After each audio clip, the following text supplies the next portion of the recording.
La plupart de ces symboles devraient maintenant vous être familiers. Imaginez chaque étoile vagabonde comme une fonction de la psyché de chaque être humain. Imaginez chaque signe du zodiaque comme étant le lieu de quête de l'une de ces fonctions psychiques. Où et comment celle-ci va se dérouler. Voilà ce qu'est l'astrologie. Les étoiles vagabondes et les signes du zodiaque en mouvement constant derrière l'écliptique solaire. Et leur nombre infini de combinaisons qui sont étudiées, enregistrées, projetées et testées rendent possible la luminologie, l'optimisation de l'énergie de la lumière, ainsi que la prévention des AVC. Et c'est une science que l'on peut répéter. Edgar Cayce disait « Les signes du zodiaque sont des patrons karmiques, les étoiles vagabondes des métiers à tisser, la volonté humaine le tisserand. » Les différents aspects sont déterminés par la géométrie spécifique des étoiles vagabondes entre elles autour de l'écliptique solaire. Chaque être humain possède un thème astrologique défini par le moment de sa naissance, un thème natal, une ébauche de l'âme en quelque sorte. Ce thème natal contient vos talents, vos défis, la dynamique de vos émotions et de votre communication, votre évolution et bien plus encore. Les énergies des 12 signes sont déjà présentes en chacun d'entre nous, mais dans un équilibre qui nous est propre, avec des accentuations et des manques.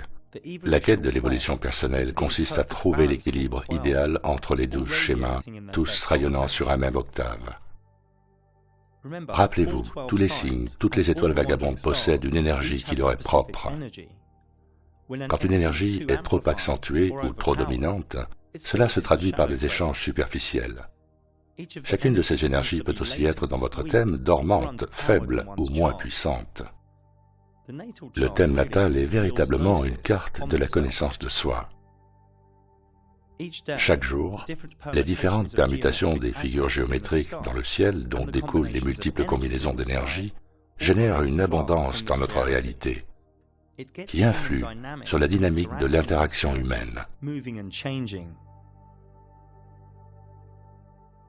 Si vous superposez votre thème natal avec la carte du ciel d'aujourd'hui, celle de demain, de la semaine prochaine ou de quelque autre jour que ce soit dans le futur, vous constaterez quelles sont les énergies en jeu et serez en mesure de piloter ce moment, cette heure, cette journée, que ce soit une réunion, un mariage ou un nouveau projet.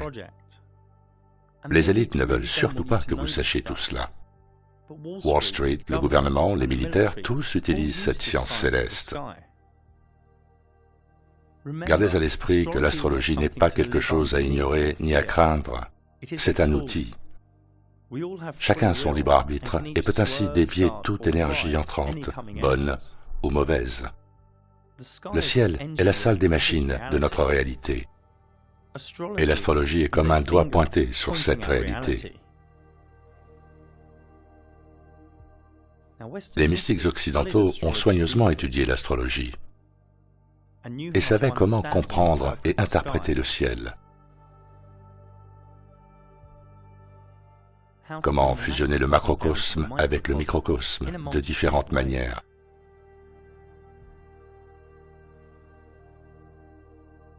De nombreuses écoles d'auto-initiation au mystère conduisaient une expérience où, pendant une phase de rêve intense ou d'état altéré, toutes les étoiles devenaient personnelles. Et l'initié se réveillait en sursaut, changé, sa fréquence de vibration plus élevée. Vous pourriez penser que c'est absurde, mais c'est bien réel.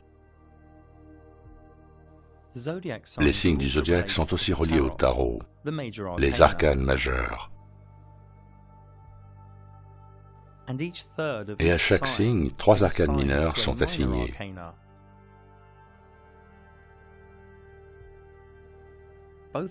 Ce que l'on voit ici. Le profane pense que le tarot n'est que de la cartomancie. Mais ces énergies ont toujours été présentes dans notre ciel à travers le temps, collant comme un gant à celle de la luminologie. Il pourrait être utile de vous demander pourquoi l'astrologie n'est pas enseignée dans les collèges et universités.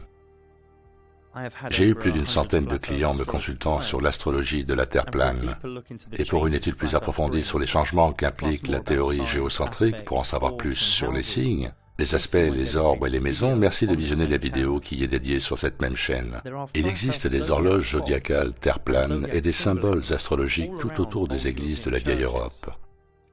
Il est donc un peu surprenant que de nombreux chrétiens contemporains considèrent l'astrologie comme quelque chose de mauvais. Donc relaxez-vous et laissez-vous pénétrer par les images qui viennent.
Il nous reste encore à aborder certains autres luminaires du ciel, ceux à l'histoire folle, toute droit sortie de la matrice.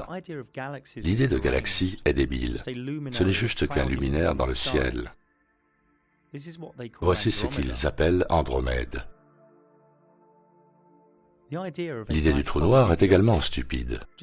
C'est juste un autre luminaire qui pulse dans le ciel. L'idée de nébuleuse est de la même veine. Ce n'est qu'une lumière avec une forme. L'élite vous dit que c'est un nuage interstellaire de poussière, d'hydrogène, d'hélium et d'autres gaz ionisés. Elle vous dit que la nébuleuse Orion est distante de 1300 années-lumière et a un rayon de 12 années-lumière. Mais comment peut-on raconter une histoire pareille? L'élite est intelligente, mais aussi vraiment psychotique. Ça, ce sont les nébuleuses du cœur et de l'âme. Une comète n'est simplement qu'un luminaire cyclique dans le ciel, ayant sa propre trajectoire, sans aucune considération pour l'écliptique.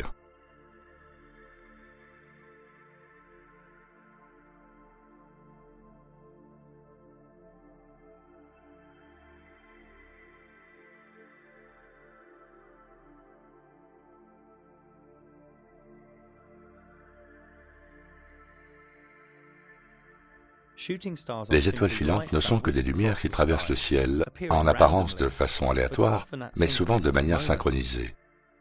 Ce ne sont aucunement des météorites. Il n'y a aucune évidence de l'existence de ces soi-disant chutes de météorites sur Terre. Si cela était vrai, une maison, un bâtiment serait régulièrement détruit. Les très rares et très douteux articles du Smithsonian Institute, que j'ai déjà abordés dans mon travail, et d'autres organes de presse mainstream ne nous donnent aucune preuve sérieuse.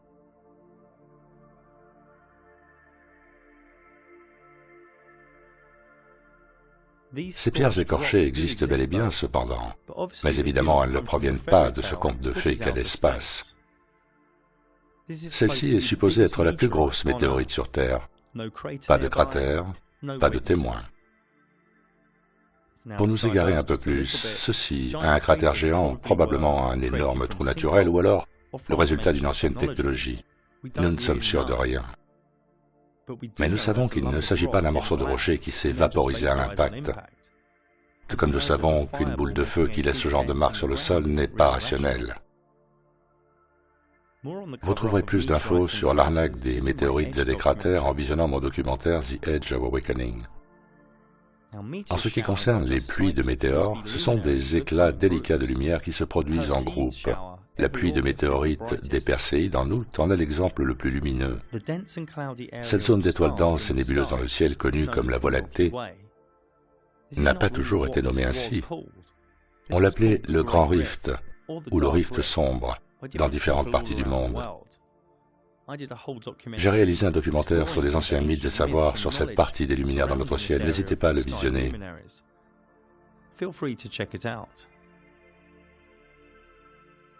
Les aurores boréales trouvent très probablement leur origine au pôle Nord. Nous ne savons pas ce qu'elles sont, mais il y a certainement quelque chose de magnétoélectrique avec une touche de divinité.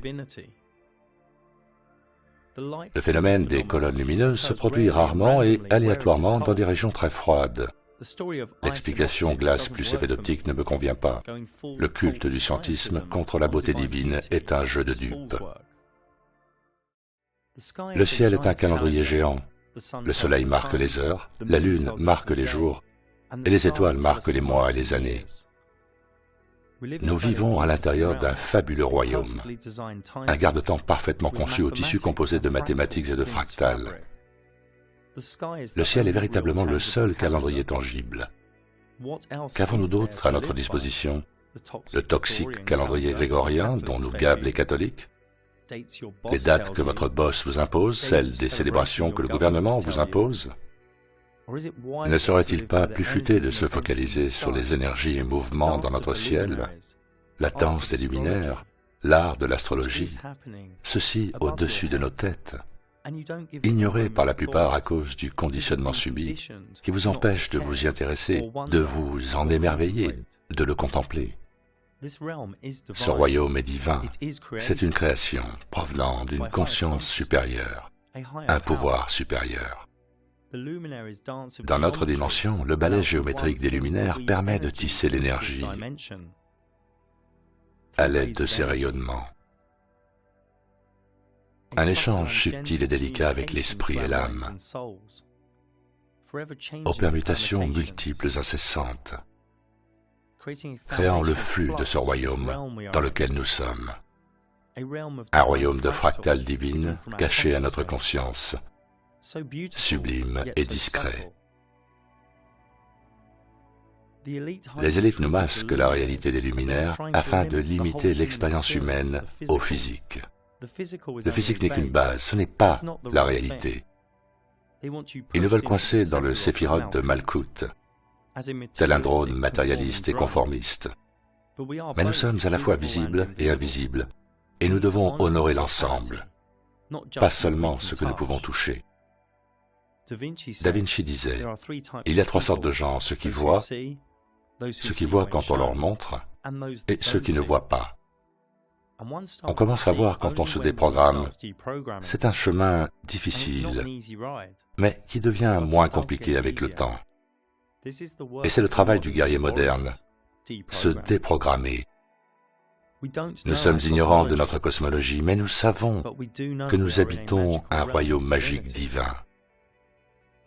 Allez-vous n'envisager le ciel que par la pensée, ou allez-vous vous laisser emporter d'admiration par les énergies et les invisibles merveilles du mystérium des luminaires? Le mystérium des luminaires est une clé pour sortir de la matrice, pour sortir du culte du scientisme.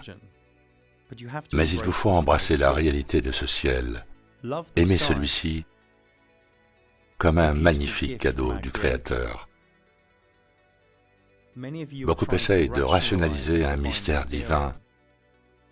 Notre vie ici est pleine de questions, mais seuls les idiots sont pleins de réponses. Srimad Bhagavatam 2.6.3.7. Parce que nous sommes tous déroutés par l'illusion de l'énergie externe du Seigneur suprême, nous ne pouvons percevoir la manifestation du cosmos que selon nos capacités individuelles. Corpus Hermeticum, le serment de la montagne. Car je chanterai les louanges de celui qui a tout fondé, qui a fixé la terre et accroché les cieux.